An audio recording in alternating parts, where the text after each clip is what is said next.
Hi guys, thanks for tuning in to another episode of Nuggets News. Today we're going back to the whiteboard to discuss dollar cost averaging versus bulk buying of Bitcoin or any cryptocurrency really. How it's performed over recent years, how it compares to trading and trying to pick the tops and the bottoms, and what I think about these different strategies. So I want to start off by saying that a lot of people get into crypto for the first time when we have a big run up in price and everyone's really excited. There's the euphoria, people are telling their friends, and that's when people push in all their money at once. Now, that often feels good in the short term as things continue to go up, and then it unwinds and people wish that they had held off. And it's certainly something that I notice whenever I do a one-on-one video session with people. They say, I just want to push it all in now. And I say, look, just wait, buy a little bit each week or each month. Learn what you're doing, get comfortable with what you want to invest in, and just take your time. It's probably the biggest mistake that beginners make.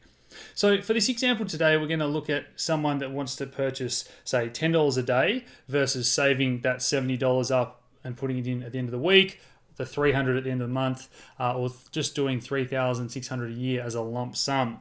Now, the total invested amount is around $14,500 if we do that over the past 4 years, which I've got on the chart today. So what we see is that the daily, weekly, monthly perform fairly similar. And the lump sum, if you buy the large amount at the start of the year, that obviously works best. If you wait until the end of the year to do that, that's obviously performed far worse because we've been in a bull market. So getting more money into the account, into Bitcoin sooner, has been the best strategy.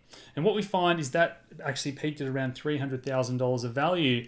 And then we have this big correction, the 85% Bitcoin correction that we went through. So what points do I want to highlight about all this? Well, I think too often people think I'm going to be a trader and I'm going to pick every top and bottom. And there's a lot of people that have watched their Bitcoin go from, even before this chart back in 2011, from $2 to $32 and then back to $2. Or, I watched Bitcoin go from $50 to $1,000, then back to $150. You heard the interview we did with Simon Dixon where he spoke about this, and he's watched his Bitcoin go from 1,000 to 20,000, back to 3. He's not really fussed. Sure, take some profits along the way if there's things that you need or if you've made a life-changing amount of money. But ultimately, if Bitcoin is going where we think it's going and absorbing all this value and accruing this world sort of currency status, I think the market cap's going far higher. And that brings me to my next point about having really strong hands. A lot of people got shaken out. So I know people that bought Bitcoin at $1 and they sold it at $2 when they doubled their money. We hear these stories a lot. And if you don't get involved and get educated with what's going on and understand how it works, that's when you're more likely to either, buy at the wrong time when everyone's piling into something and you get FOMO, or sell when people are capitulating. Now, there's plenty of people that thought the top of Bitcoin was at $1,000 and then it fell to 500, and there's people that panicked and sold.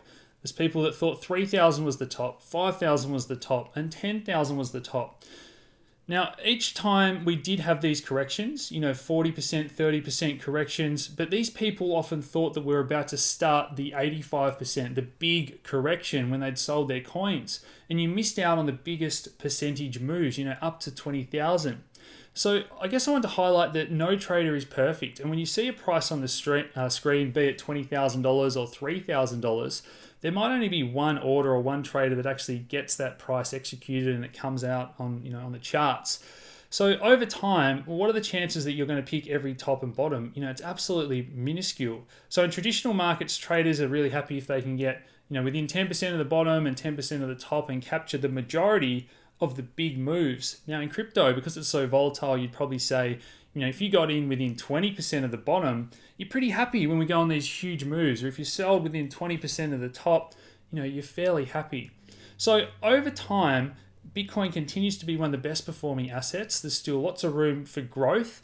You've seen the videos I've done about longer term Bitcoin price predictions and where it could go to if it absorbs market cap off other currencies and gold and anything that's a store of value.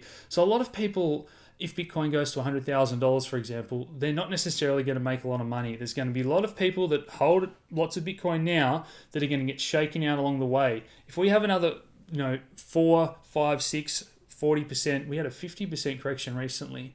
How many people got shaken out and sold here after we ran from 14,000 and pulled back into the sevens? It's very hard at the time, no matter how many you've been through. And I think I've been through 7 or 8 of these cycles now. It's always hard. You always question yourself. Oh, I've made some good money. Should I sell? But if you're here for the long term, if you believe in it, you've educated yourself, you haven't invested more than you can afford to lose, and you've stuck to all these rules, over time, you really want to have your money in the market. If you had have missed the 10 best days every year, you'd actually be sitting on a negative return in Bitcoin. And that is crazy to think. So too often people are trying to trade all these ups and downs. What ends up happening is they miss the big moves. They might not be in the market for those 10 best days of the year, and their performance is really lackluster.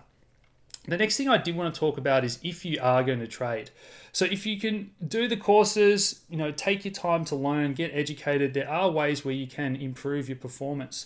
So for example, if you had have sold anywhere near the top within 20% there and put that same amount of money in near the bottom here, your account would be, triple, quadruple better off. So instead of sitting on that 150, you might be sitting on, say, $600,000 from your initial investment of 14 and a half.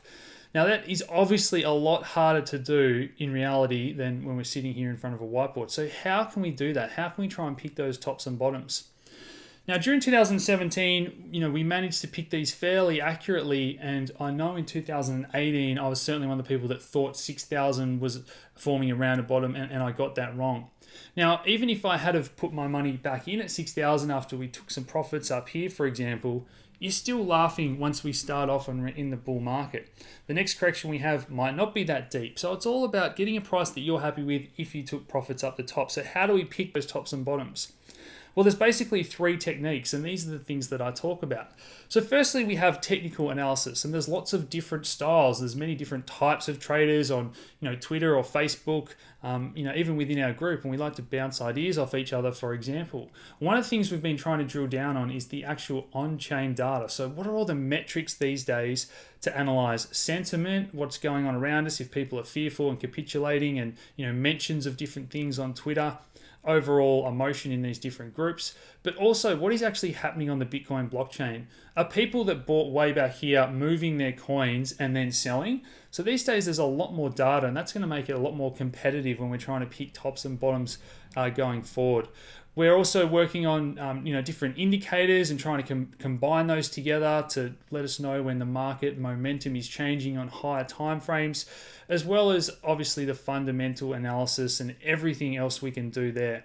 So it's those 3 different styles, technicals, fundamentals, as well as sentiment and all that sort of data analysis, that we're trying to help each other pick the main tops and bottoms. But really, I'm not even too fussed about these sort of moves. I honestly think if we're going where I think we're going longer term, this is going to be another one of these little blips on the radar when we look back and we zoom out on the long-term chart, on the logarithmic scale with Bitcoin, $100 billion market cap, if we eventually head to that $1 trillion market cap.